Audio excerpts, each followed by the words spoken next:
Byebale kosebo. Kale ne jebale ko nyabo. Ow'engombo ye. Oluyimba lukuba hit. Kitiibwa kya Mukama, kitiibwa kya Mukama. Kyokka tulaba Kristo Panda alinga kulyawo.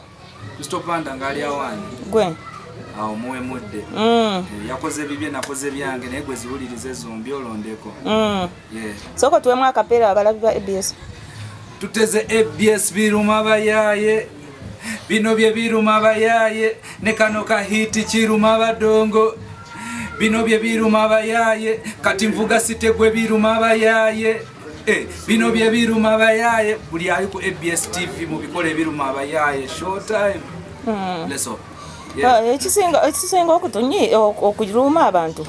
Ne mufulumye ennyimba zezimu. Mutayimemu. Asi mutayimemu olwange nalufulumya nga 3 August.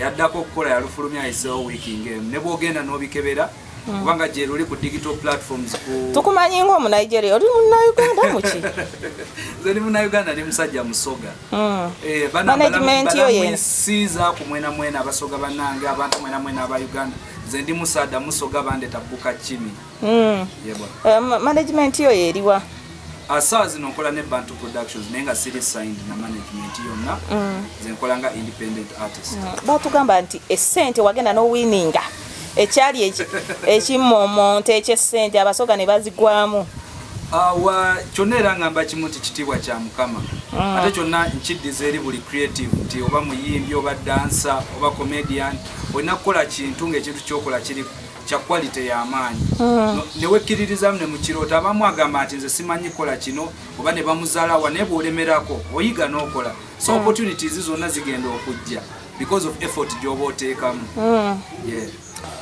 kati tugambe nti kano ke kabadde nga hit esooka oba olina kyofumba ekirala si ye hit esooka naka beer after beer kabayitamu beer after beer beer after beer gwe beer after beer after beer after beer tugunywe nga ndabanga adda mu nnyimba z'abanno ekintu ekiriwo Abannayuganda baagana buganye kitegeera ne bwe tusoma music ne tumujja ku level ya Uganda otegera nti bino ebintu byenjawulo omuntu yatandikawo engombe eyo gye mugamba nti gye twakola ki yali Pastor Sempa yali ku TVM n'agamba nti abaana b'ennaku zino babeera mu party after party after party okitegeera engombo we yava kati n'oli gwe mugamba nti nakopa naye ne Pastor Sempa aveeyo agambe nti naye yamukopa okitegeera naye tulina otegera nti mu music mulimu kye bayita sampling oyinza okukwata nti ka melody katono n'okasampulinga n'okateekamu ng'olowooza nti Kristo Panda tajja kusitula lutalo lunene kuba kati tulabanga oluyimba lwafuuse olw'abantu basatu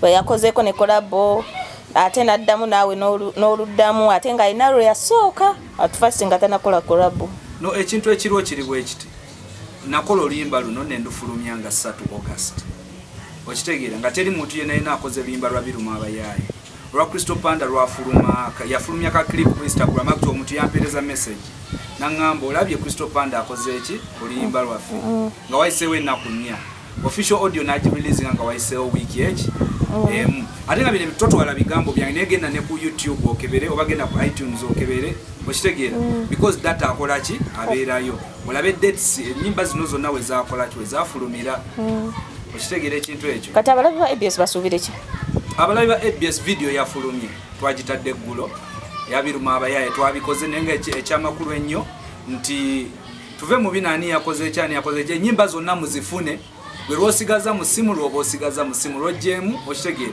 tuwagire ne music wa Uganda toyanzisa akezo nyambibwako family yange bagita intermedia bali UK nga baagala supporting aba dancers abayisiddwa obubi mu eno period ya COVID-19 nga tugenda gaba over $500,000 shillings eza Uganda nga tuziwa ba dancers abagenda okukola challenge ya biruma abayaye kati agenda osinga yagenda otwala sente ezo naye nga tusupportingidwako intermedia baganda baffe bali UK ate nga nabo bana Uganda toyanzisa kale nyabo